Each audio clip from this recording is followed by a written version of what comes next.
So maybe the world is starting to become a place more friendly to general semantics.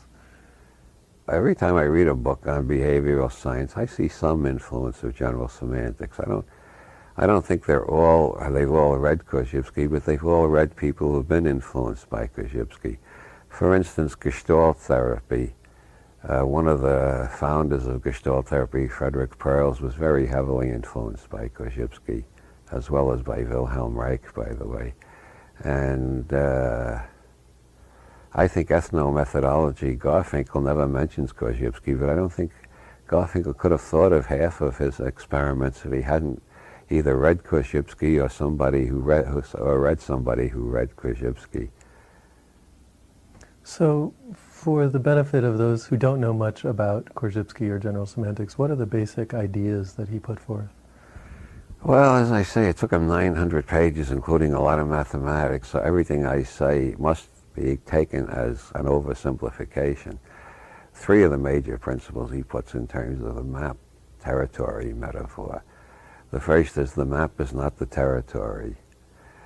And at a crude level, if you're dehydrated and about to die of dehydration, no matter how many times I say water, water, water, you're still going to go on being thirsty. The word is not the thing. The map is not the territory. Labels, especially pejorative labels. If you keep referring to somebody by a pejorative label, you more and more treat that person as if they were the label. Or you go into a building and they tell you this is the sacristy, so you're not supposed to raise your voice. The word has created a magic aura. It's just like any other building. You walk into another place and you don't know whether it's a junkyard or an art gallery. And when somebody tells you this is an art gallery, oh, then you look at everything as a work of art. If they told you it was a junkyard, you look at everything as a piece of scrap metal. So the labels that we give objects strongly influence our perception of the object. Yeah. That's why people who keep saying nigger are not going to listen very closely to any argument for racial equality. The word itself hypnotizes them into dividing the human race into two parts, the real humans and the ones that are only partly human. And that's the way they perceive the world, and that word helps perpetuate that type of perception. The same with all racial epithets. But as long as we're going to use words to describe things, how can we help but use maps to describe the territory? Well, we got to use maps. Korzybski's point is we got to realize the map is not the territory. And the second point is the map does not show all the territory.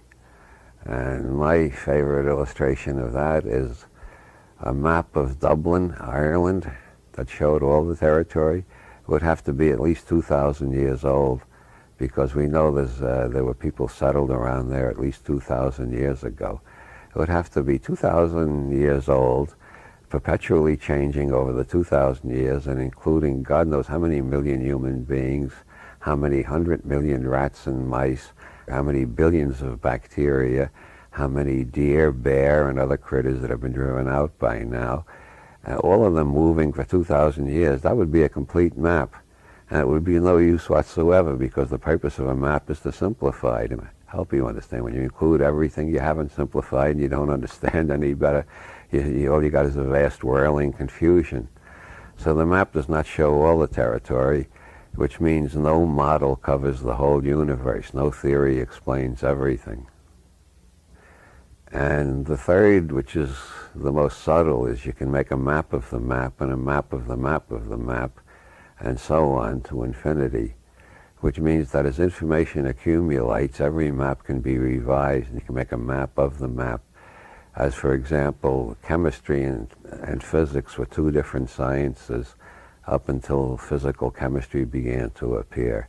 Neurology and psychology are more and more being replaced by neuropsychology or psychoneurology. Immunology has blended with two other sciences, and now you see there's actually a journal, I think, called the Journal of Psychoneuroimmunology, which is brain, nervous system, immunological system interactions, which is, I think, where you find the whole explanation of faith healing, Christian Science, spontaneous remission, and other medical oddities of that sort, where people think seems to have an effect on how fast they recover or how well they recover from an illness. And now we got sciences like ethnomethodology, which is sort of the social science that studies other social sciences. That's definitely a map of the map. And in a sense, Marxism is a map of all previous economics. Marxism analyzes how all previous systems of economics rationalize the interests of some class or other.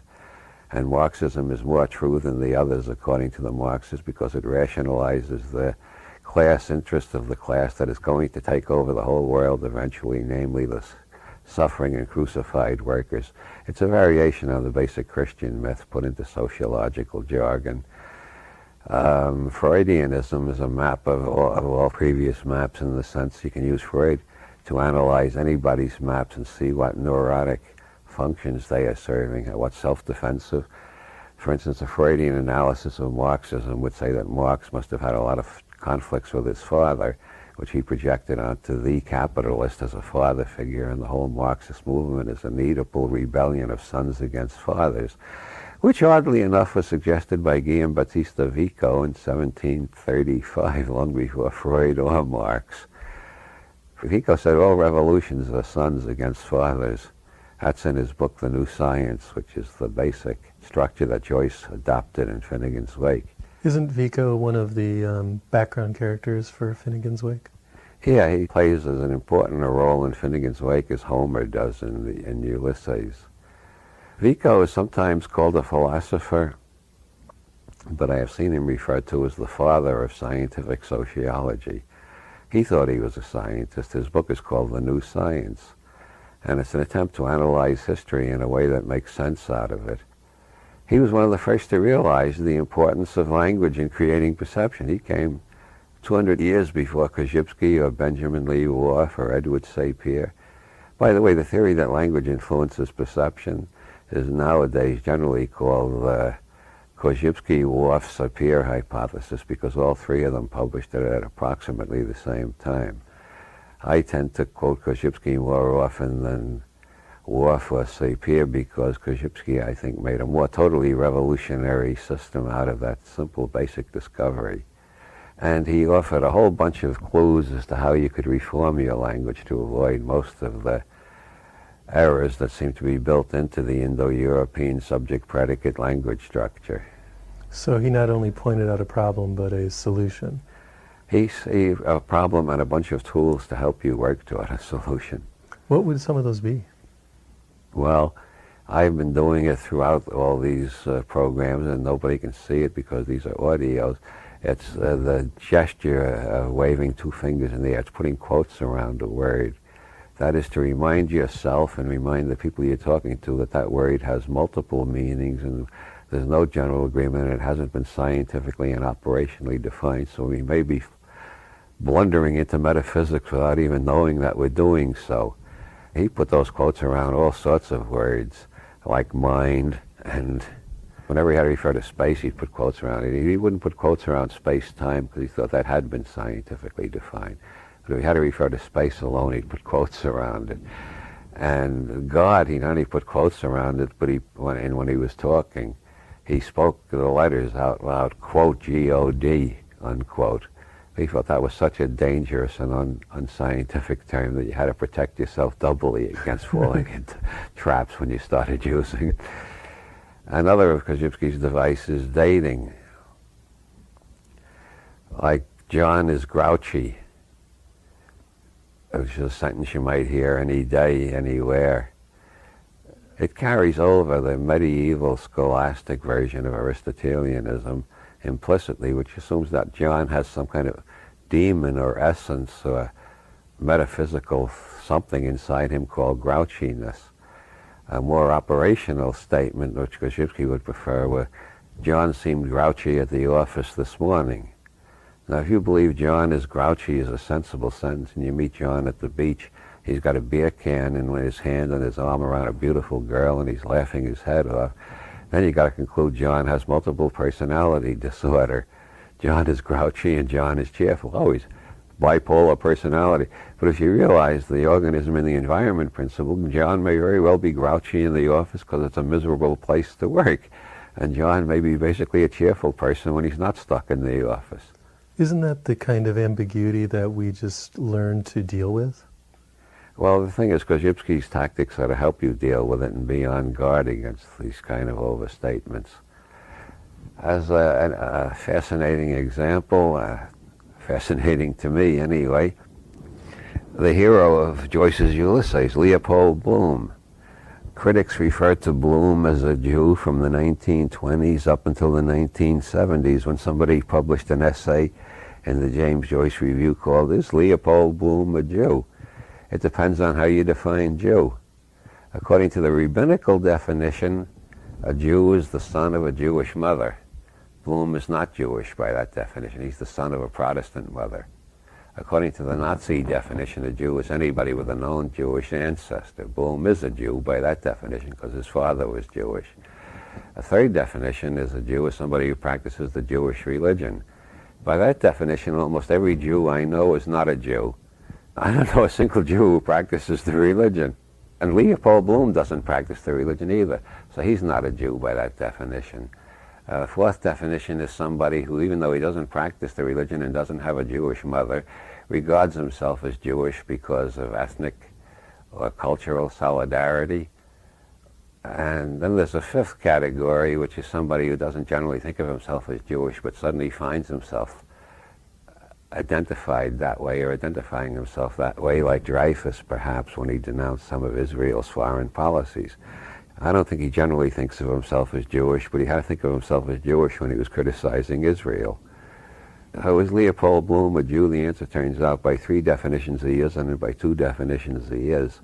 And is this trivial? I don't think so. I think Joyce made Bloom's background genetically and culturally so complicated to make anti-Semitism seem even more ridiculous. Because Bloom is only Jewish by some definitions. Yet the anti-Semites that Bloom encounters during the long day of Ulysses, they all treat him as if they know what a Jew is and that Bloom fits their definition. Hardly any of them know he doesn't practice the Jewish religion, for instance. As a matter of fact, Bloom is officially a Catholic, although he doesn't practice that religion either, but he converted in order to marry Molly. So you're saying that the words that we use are often reductive to the point of actually warping the situation? Yeah, well, I think almost all forms of group prejudice, group bias, group hatred, group violence are all, I think they're all either caused by or vastly exacerbated by the use of labels with pejorative connotations. So how can we protect ourselves against this besides making quotes in the air and using time-based statements? Well, using the Korzybski system of indexing. Like if you want to generalize about plumbers, the first thing you got to call to mind, according to Korzybski, plumber sub 1 is not plumber sub 2, is not plumber sub 3, is not plumber sub 4. They're all different. They not only have different fingerprints, they have different degrees of competence in the science of plumbing. They have different degrees of honesty. You find lots of cases somebody's been cheated by a plumber and knows it. He's going around for the next 20 years telling everybody, you can't trust those goddamn plumbers, they're all a bunch of thieves. Which is the same logic as one of my first general semantics teachers, a psychologist named Ray Bontrager. He's pointed out that the classic of that line of thought is all Indians always walk Indian file. I know because the one I saw was walking that way. So the basic idea is that, in a sense, there are no classes. Yes. That was a big debate in medieval theology between the nominalists and the realists. And my viewpoint definitely is descended from the nominalist. Classes exist in the human mind. We create classes in order to understand the universe. But everything in the universe is a unique and distinct individual space-time occurrence. I am not myself from one day to the next. An electron is not itself from one nanosecond to the next. So how can we effectually speak about anything? Well, I write books about all sorts of things. But the point is you've got to follow certain rules if you want to attain maximum clarity. If you follow these rules, you may not attain maximum clarity, but you'll attain greater clarity than usual, and Robert Schaefer will denounce you as a terrorist launching an unprovoked attack on thought and language. So what are some more of the rules? How can we make our language more accurate? Well, an application of Korzybski that a lot of psychiatrists use, especially clinical psychologists, especially in rational emotional therapy, but it's infiltrated several other schools of therapy. Let's say you hate somebody who did some terrible wrong to you. Let's say, to take a very topical subject, you were the victim of incest. So you hate your father.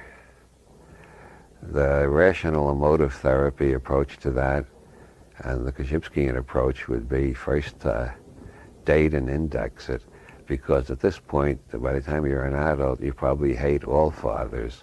So the first thing is you don't know all fathers. How many fathers have you known? How many fathers do you know have committed incest? That's limited to the one who hurt you. Okay, you hate him. When do you hate him? Do you hate him when he did it, or do you still hate him now? And do you know if he's still committing incest, or has he been cured or something? The thing is to specify, isolate, and clarify what you hate. And then the thing is, well, what good does it do hating anyway? What are you going to do about it? You're going to make a decision rather than just going around hating all the time. You either bring him to trial or you forgive him, possibly, I don't know.